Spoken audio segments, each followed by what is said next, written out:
Radijski misijon 2021. Bili so skupaj.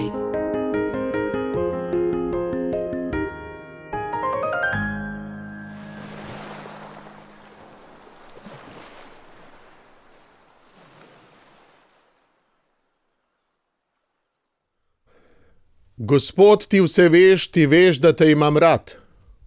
Zdi se mi, kakor da teh besed nočemo razumeti in kakor da bi se izogibali soočanju z njimi. Naj mi bo dovoljeno brati te vrstice evangelija najprej s človeškimi ušesi. Čisto preprosto, kakor da bi se to dogajalo meni. Danes. Ko mi kdo reče, ti veš, nekaj, kar bi moral vedeti sam, potem imam občutek, da se izmika odgovoru.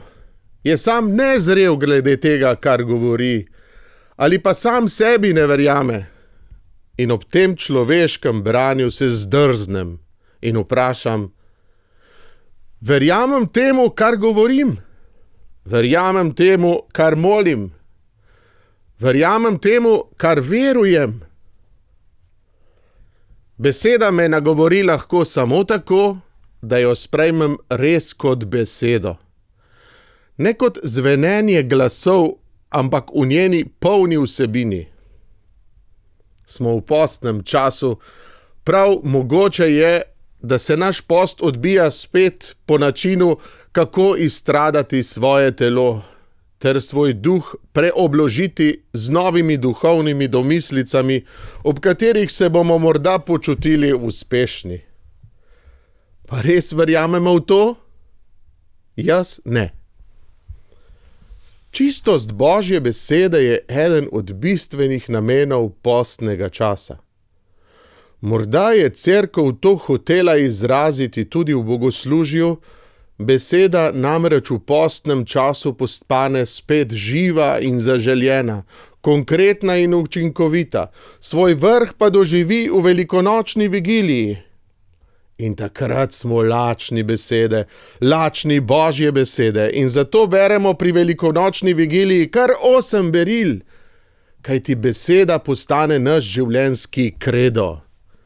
To je moj duhovni DNK, genski zapis, ob katerem želim ponovno doživeti veliko bogastvo dneva Gospodovega vstajenja.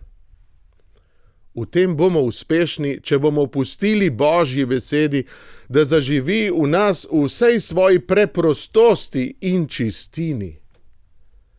In kako doživeti Božjo besedo?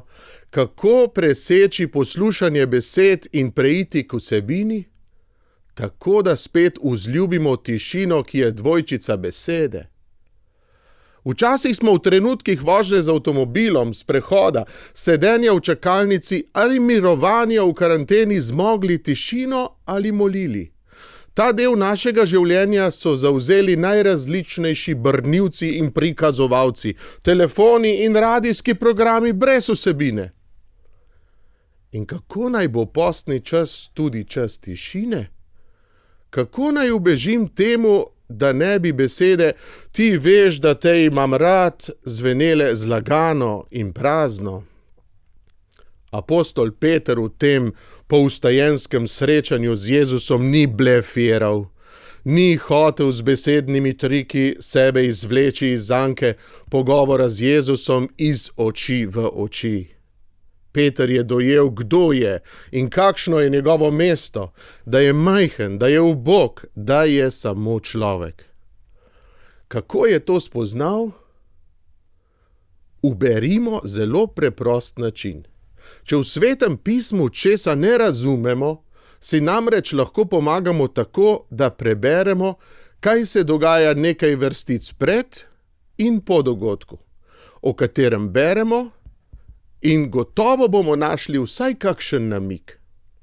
In nekaj vrstic, točno 14 prej, je zapisano: odšli so, stopili v čoln, toda tisto noč niso nič ujeli.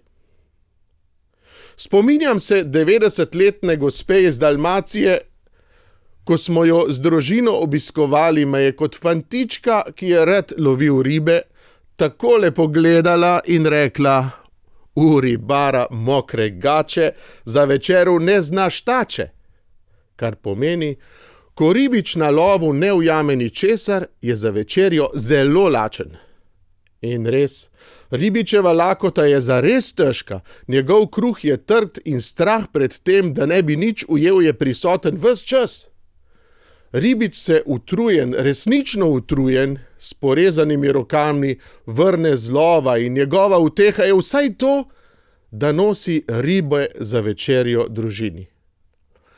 Peter je Jezusa srečal potem, ko je doživel opisano ponižanje ničelnega lova. In njegovo ponižanje je bilo veliko. Za večerjo bo jedel trdi ječmenov kruh, ki ga je kaj ostalo.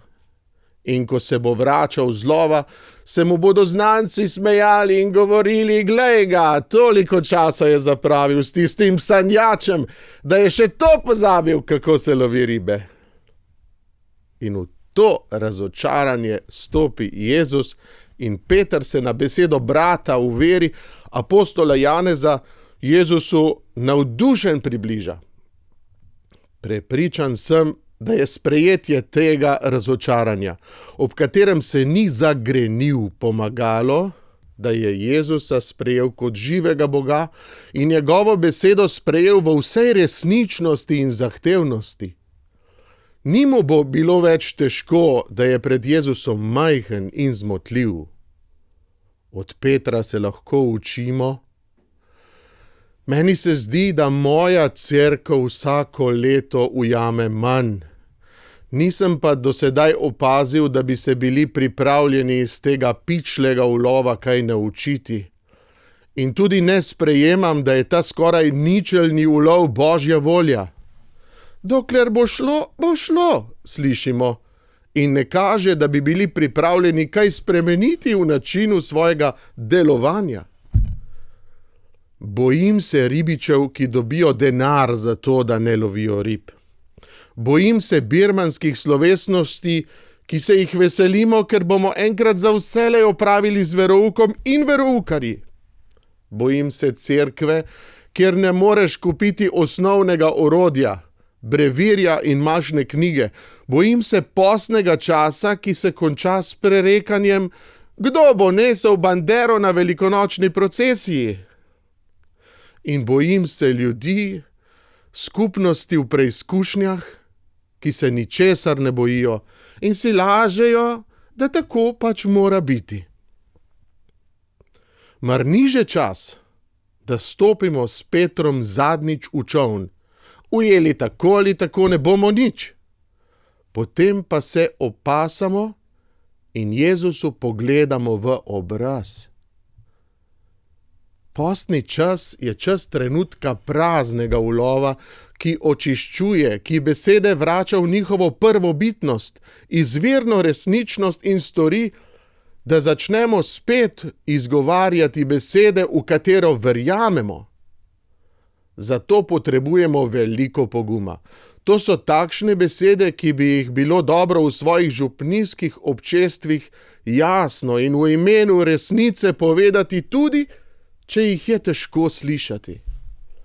Tudi svojim duhovnikom, če morda od njih pričakujemo več, če morda od njih pričakujemo, da bi v večji meri postali duhovni očetje. A ni dovolj reči, pripravljeni moramo biti vstopiti v dialog, v iskren pogovor in tudi prisluhniti. Mnogokrat sem bil priča občestvom, ki proste urice preživljajo ob kozarčku, kljub temu, da je pri njih nekaj posameznikov, ki so zasvojeni z alkoholom in jim je tako druženje pretežka skušnjava. V takih okoliščinah tudi rečemo, ne bom tvegal in se zameril. Podobno je tudi v župnijah, kjer se okrog duhovnika zbere le zaprt ožji krog in se imajo prijetno in lepo. Si upamo reči, da ni nihče poklican, da bi iskal prijetnost?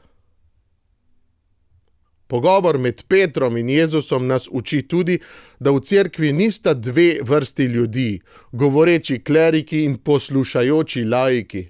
Kako rad bi bil kot duhovnik le poslušalec nekje med množico, ki si je ustvarila zdravo okolje. Ustvariti množico skupin, ki imajo preproste naloge, branje svetega pisma, spodbujanje k rasti v veri ali skupni molitvi, skupine, v katerih si pripovedujemo dobre izkušnje življenja v veri. V njih drug drugemu pomagamo preko edine usposobljenosti, ki jo za to potrebujemo, namreč, da smo bratje in sestre med seboj. To bomo lahko začeli delati samo, če bomo ugotovili, da so naše mreže res prazne. In to bodo koraki, ko bomo spet začeli verjeti svojim besedam, saj ne bomo pričakovali ulova, ki temelji na naših sposobnostih, ampak je sad Jezusove besede. Ne bojmo se preizkušenj, ne bojmo se praznih mrež. Vse to naj spodbudi v nas ljubezen do Jezusa, tudi križanega in trpečega. Ne bojmo se ljudi, ki so v naših skupnostih preizkušani in trpijo, ki so padli ali ga kako drugače polomili. Prav ti so lahko za našo skupnost bistveni, morda so ti ljudje le ilustracije duhovne zgodbe naše skupnosti, ki je s prostim očesom ne moremo videti. Ne postavljajmo jim meril, živimo z njimi v ljubezni. In če smo skupaj na Jezusovi poti, je to mogoče. Če bomo hodili po Jezusovi poti, bo na koncu poti vedno, ne glede na to, kako uspešni ali neuspešni smo, vzklik: Jezus, ti vse veš, ti veš, da te imam rad. Kakšna moč je v besedah imam rad. V njih je stvariteljska moč. Bog nam daje milost čutiti ljubezen zato, da bi vedeli, kako se lahko naše celotno bitje zgane z enim samim razlogom imeti rad, biti cel za drugega in za Boga. Bog nam daje tudi milost ljubezni do bližnjega zato, da bi začutili resničnost. Izreči rad te imam ni kar tako, je zaveza, je nekaj neizbrisnega, je odločitev, ki te zaznamuje za vse večne čase. V Svetem pismu je beseda ljubezen velikokrat uporabljena, pa ne zato, ker bi jo Bog po svetih pisateljih zlahka uporabljal, ampak zato, ker je ljubezen osrednja tema Božjega oznanila. Ljudje smo pripravljeni ljubezen zamenjati in zanikati iz najrazličnejših razlogov, največkrat pa, ker se bojimo, da nas bo ljubezen spremenila. Toda ljubezen vedno spremeni človeka, posebej, če smo ljubljeni iz vsega srca. Ne moremo ljubiti in biti ljubljeni in ostati isti. To je nemogoče. Bog nas ljubi in mi mu postajamo še bolj podobni, mi pa ljubimo Boga, da bi se nam vse bolj odkrivala njegova podoba. Ljubezen ima prednost celo pred Božjim. Ne dajaj mu čemorkoli prednosti pred resnično ljubeznijo. Pomembna uresničitev tega Božjega ljubečega klica se dogaja te dni. Celjska škofija dobiva novega škofa, Maksimilijana, ki je sprejel pastirsko službo Jezusa Kristusa. V mislih imam vse poslušalce Radia Ognjišče, te besede pa posvečam tudi njemu. Gospod, prosimo te za škofa Maksimilijana, da bi si upal ostati tak, kot je, da bi razumel, da se mu zaradi škofovske službe ni potrebno spremeniti, saj ga je Bog izbral, da bi svojo preprostostjo obogatil cerkev. Vernikom, ki mu bomo prisluhnili, daj čuteče srce, da bomo opazili njegovo osebno skromnost in jo razumeli kot Kristusovo uboštvo, da bomo spoznali njegovo osebno pravičnost in vedeli, da je nastopil čas Božjega delovanja, da bomo občudovali njegovo ljubezen do Božje besede in vedeli, da je nastopil čas resnice. To nam daj, da te bomo v občestvu cerkve, ki ga škof predstavlja, slavili kot skupnost vernih. Amen.